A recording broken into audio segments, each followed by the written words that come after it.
Hi, welcome to the Recovery Daily Podcast. I'm your host, Rachel Abassi.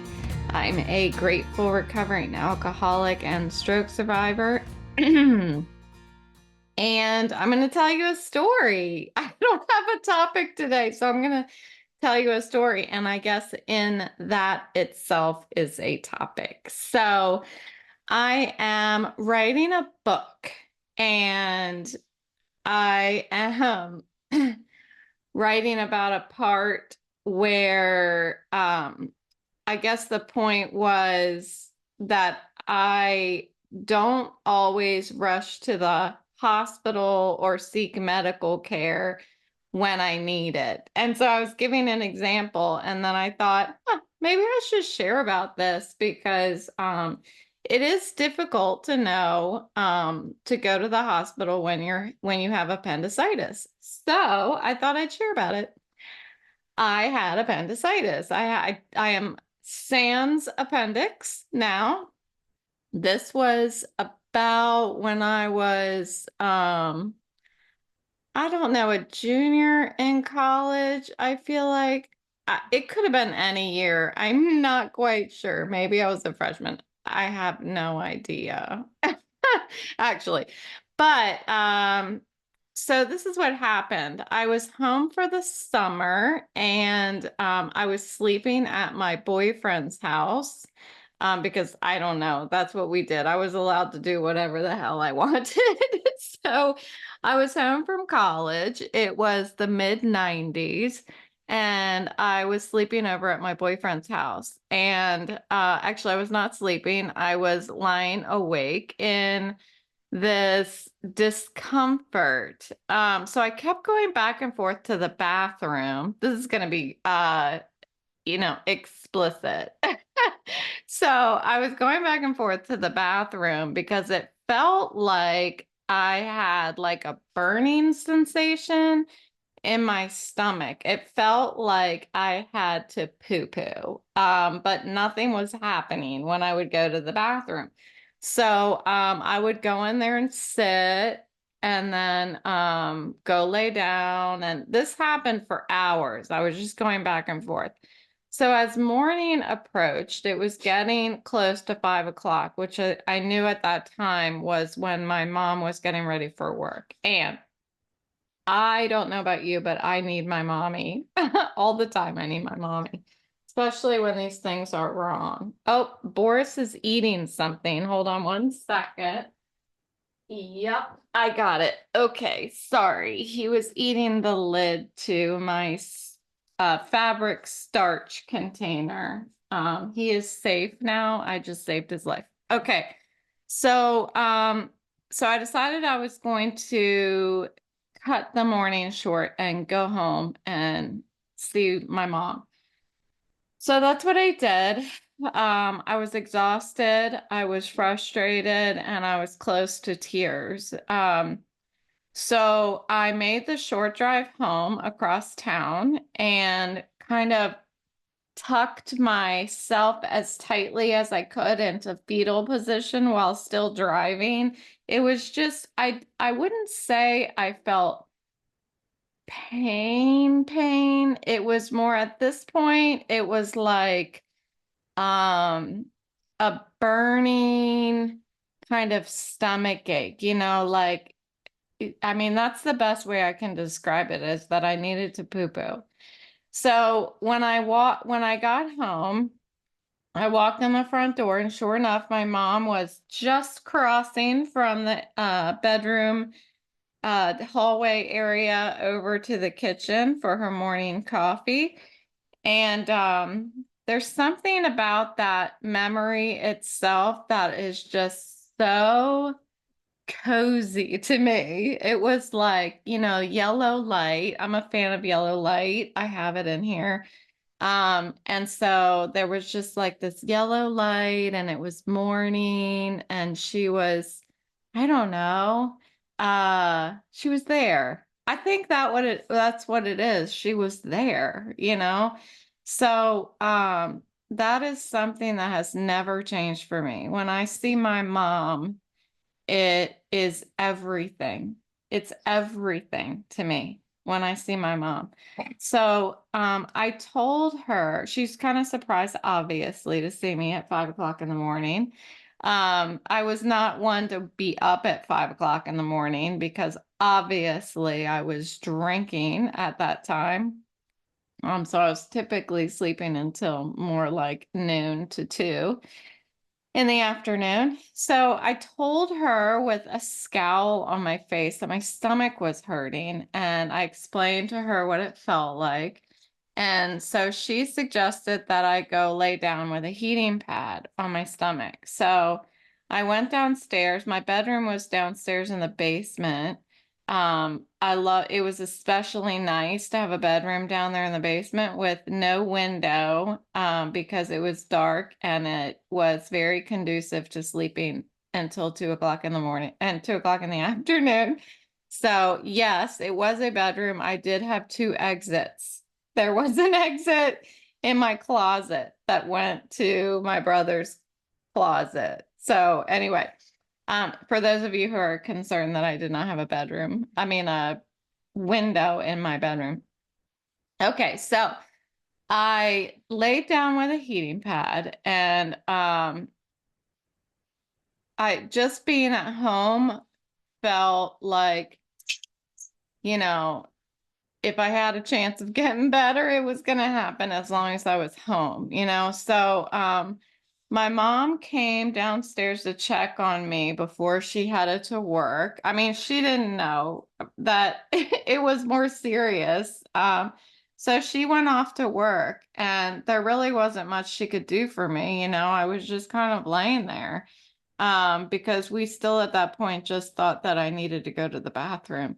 So she went off to work, and I laid there like hyper aware of the sensations in my stomach. And I could tell that the pain that started, the burning that started on the left side of my stomach, started shifting, moving over to the right side of my stomach. And as it shifted over to the right side, it was also escalating into this like just excruciating pain.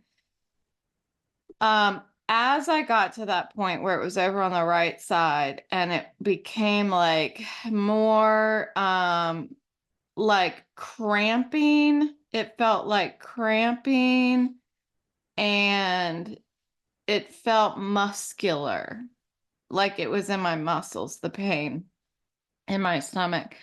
So later, I decided to try to leave my room. I don't know if I was like going to get, I don't know, some water. I have no idea what I was doing.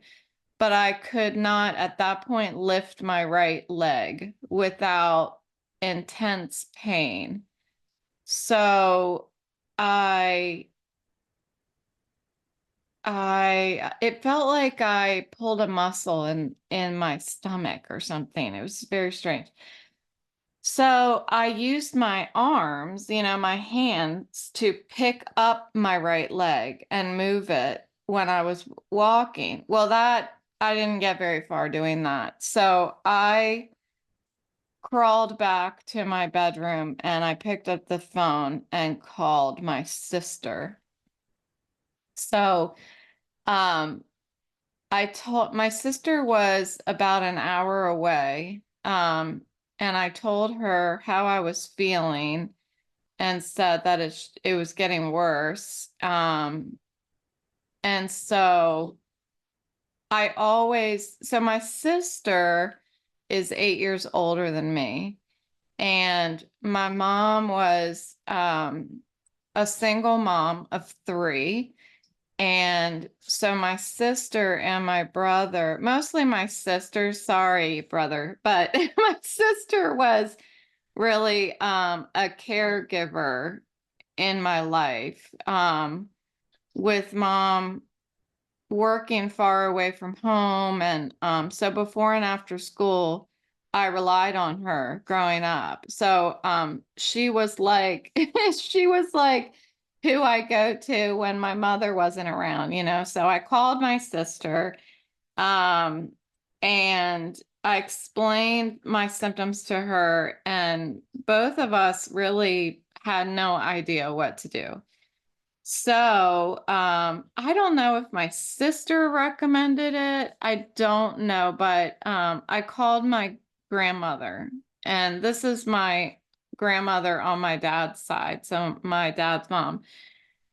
Her name's Grammy. Her name was Grammy. So Grammy was one of my favorite, absolute favorite people in the world. And so she asked me a couple questions about what the pain felt like.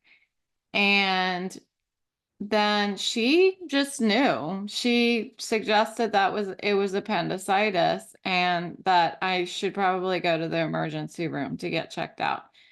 So I called my sister back and told her that Grammy thinks that I should go to the hospital. So my sister came and picked me up.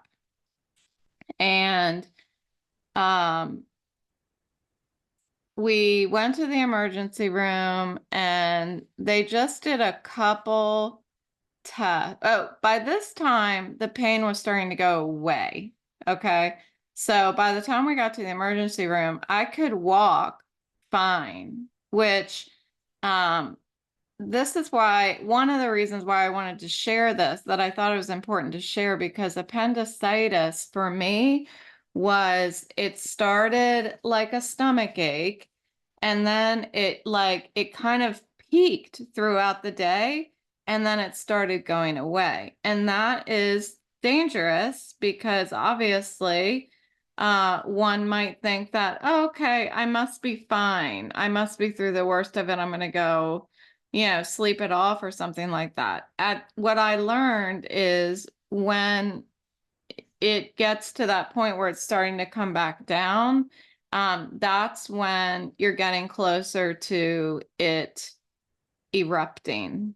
So that's a very dangerous time.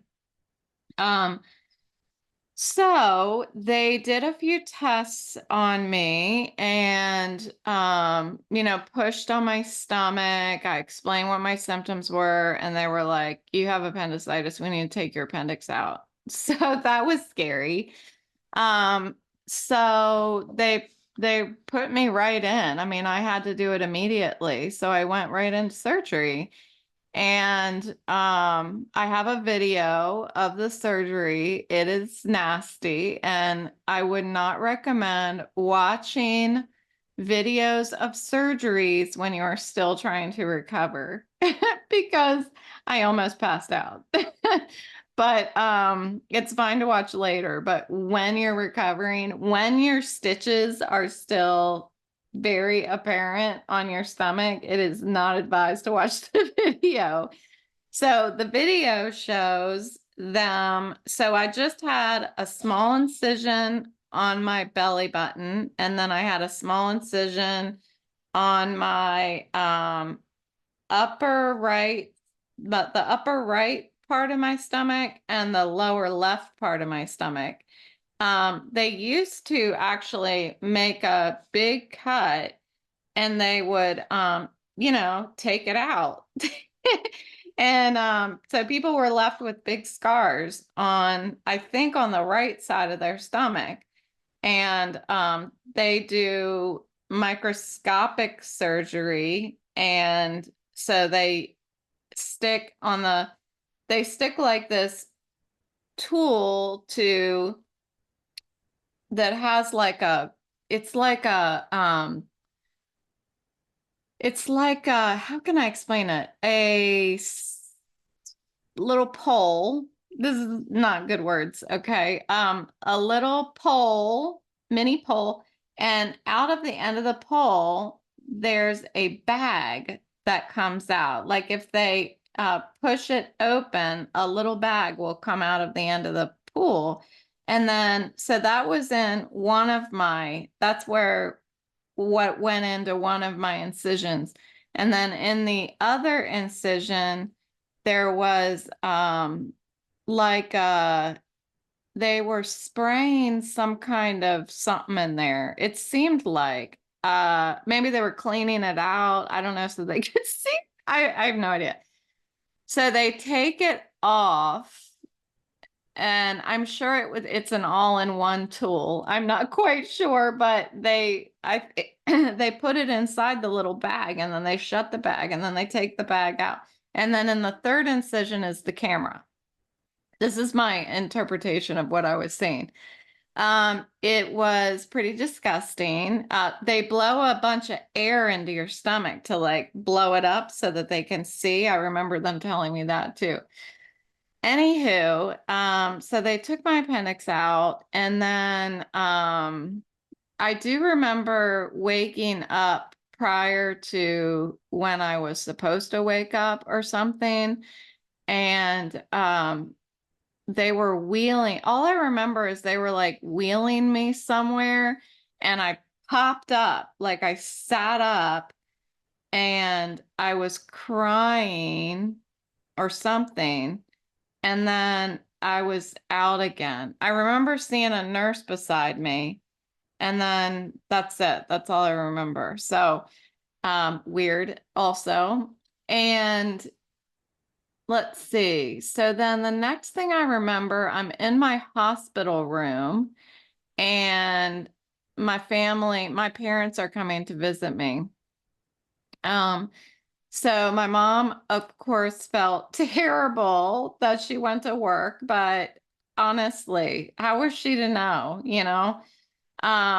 So then I remember my dad and my stepmother being in the hospital room. And I don't know if you have ever been in a drugged state from some sort of medical procedure and have ever said something you wish you could take back.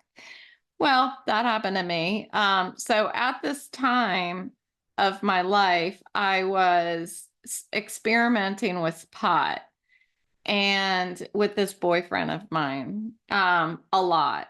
And Autumn, leave it. Sorry. I have a craft over here on the left side, and I'm trying to let it dry. Okay. So what was I saying? Right. So my dad and my stepmom were in there. Oh, right. I was experimenting a lot with pot back then with my boyfriend. So my boyfriend was in the hospital room. He was standing to my right side, and my dad and my stepmother were standing at the foot of my bed. And they said, I said something like, it feels like I've smoked a bong.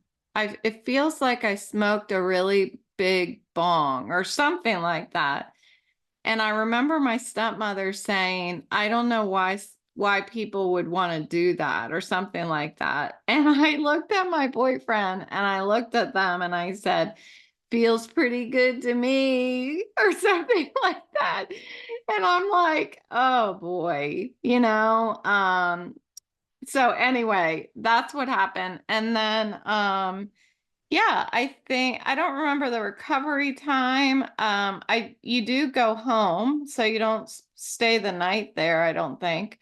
And I went home and took Percocets and recovered. And I feel like I was home for several days before I went back to school for that. Oh no, I was home for several. It was summertime, right? Yeah, it was summertime. So this was my first introduction to Percocets, which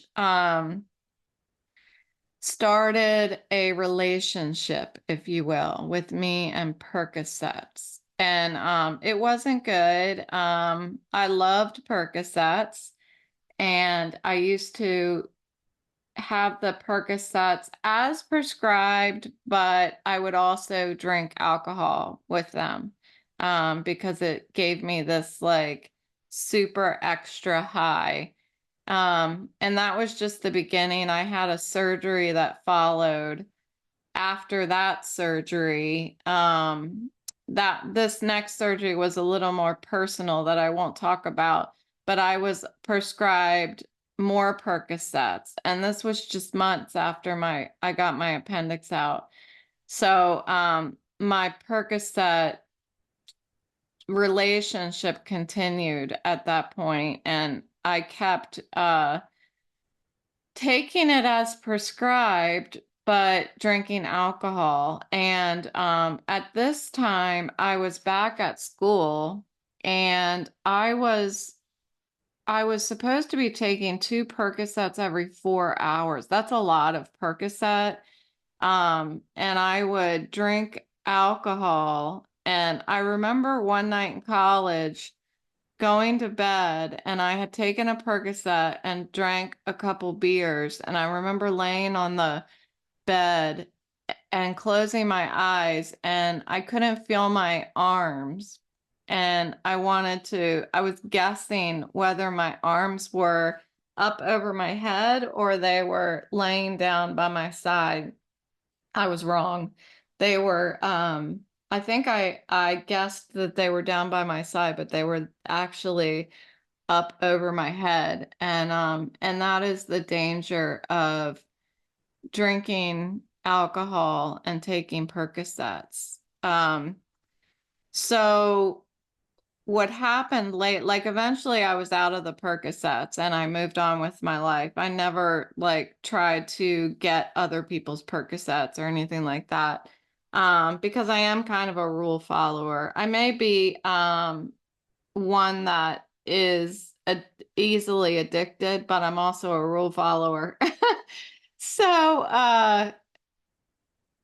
fast forward, I ended up not getting to see my good friend Percocet until I had my stroke 3 years ago when my headache started. And the interesting thing about Percocets is they feel good when you don't need them. When you need them, they don't feel good per se. They just do the job. When I started my headaches 3 years ago after my stroke, they gave me Percocet. I kept asking for medication, pain medication, because nothing was working. They gave me Tylenol, that didn't work. I asked for ibuprofen, they gave me a leave, that didn't work. So I said, can we try something stronger? And I think I was really underlying wanted them to give me Percocet because I wanted to have Percocets again. So I think these types of challenges when we are in sobriety can make us feel like we've found a loophole for our sobriety. And unfortunately, I did take advantage of that loophole. But as I said, the Percocets didn't do anything for me. They didn't get rid of my headache, and they really just made me tired, and I slept. So yeah, I think I ended up throwing away the rest of the Percocets. They only gave me 4. Um, So I don't think I have any desire to try to have Percocets again in my life. So maybe it was meant to be that I tried it and it didn't do anything for me. Anyway, so that is not only my experience with appendicitis, but also my experience with Percocets. So we had a 2-for-1 experience here today for the episode. So that's all I've got. I think that it's important to be aware of these symptoms for appendicitis because it can get dangerous and it starts getting better. Like they said that I had 12 hours before it would have erupted at that point. And so that's why they had to take it out right away. And by the time they were actually taking it out, I was really not in pain anymore. So that's all I got. So thanks for listening today. And I hope that everybody is enjoying the beautiful weather this week because it seems like it's going to be sunny and high 70s, low 80s. So I did go over to the pool today and I noticed that was all women at the pool except for one man, and everybody was out sunning. And I have finally converted over from sitting in the sun to sitting in the shade. It's best for me. I could feel like I sat in the sun for about 10 minutes probably because it just felt warm on my skin. But after not very long, I started to kind of feel my heart rate increasing just from being hot. And that's the last thing I need to do is get myself dehydrated and overheated, you know. So I did go to the pool. It was really nice. I am listening to a book and I don't remember what the book is called right now. Yeah, it's gone. I don't remember. So I did that. And as I said, I'm working on a project that I took 3 shirts that I was planning on donating to Goodwill and I cut them up into 1 inch, um, 1 inch, what's the word? I'm having a hard time with words today. I don't know.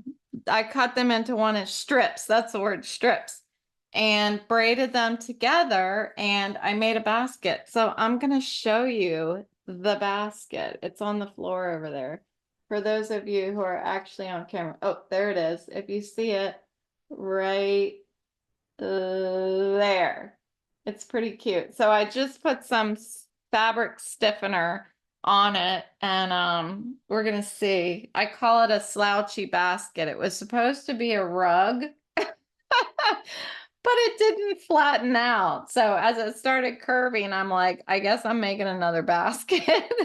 And it turned out pretty cute, actually. So I'm gonna see if the stiffener works, and that is the lid that Boris was trying to eat. All right, that's a wrap. Thanks for listening. I'll talk to you tomorrow.